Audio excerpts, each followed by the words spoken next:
আলু পেঁয়াজের রাজনীতি। এটা দিনৰ ভিতৰতে ৰাজ্যত বৃদ্ধি পালে আলুৰ দাম। পশ্চিমবংগ চৰকাৰৰ বাধাৰ পাছতে অসমত প্ৰৱেশ কৰিব পৰা নাই। अरे सुनो, कल गांव से भाई का फोन आया था।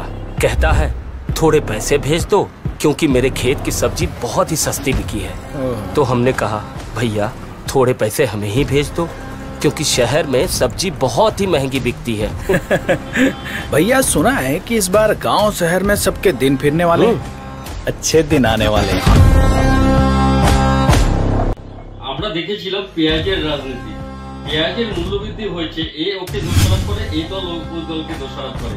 পেঁয়াজের রাজনীতি দেখেছি, এখন আবার দেখা যাচ্ছে যে আলু আলু আলু আলু আলুর রাজনীতি। আলুর দাম বৃদ্ধি হয়েছে, এ ওকে দোষারোপ করে, এ ওকে দোষারোপ করে। আরে বাবা, কে কোথায় কেন আটকেছে সেটা আপনাদের ব্যাপার, আপনারা সলভ করুন। গরিব লোকদের কথা ভাবুন, যে গরিব লোকরা ডেলি আলু পেঁয়াজ দিয়ে রান্না করবে, আলু পেঁয়াজ লাগবেই। আর এই আলু পেঁয়াজের যে মূল্য বৃদ্ধি হয়েছে, শুধু আলু পেঁয়াজ বলে নয়, সমগ্র আজ যেগুলো জিনিস আমাদের আবশ্যকীয় জিনিস সবকিছুরই মূল্য বৃদ্ধি হয়েছে। এই গরিব লোকরা, আমাদের মতন গরিব শ্রেণীর লোকরা কিভাবে চলবে সেই কথাটা তো চিন্তা করতে হবে। শুধু আলু পেঁয়াজের রাজনীতি দেখতে দেখতে তো দেখছি, সেই পেঁয়াজের রাজনীতি এখন হচ্ছে আবার আলুর রাজনীতি। দাম বৃদ্ধি হচ্ছে, এ ওকে দোষারোপ করছে, ও একে দোষারোপ করছে। আরে বাবা, দোষারোপ ছাড়ুন, প্রবলেমটাকে সলভ করুন।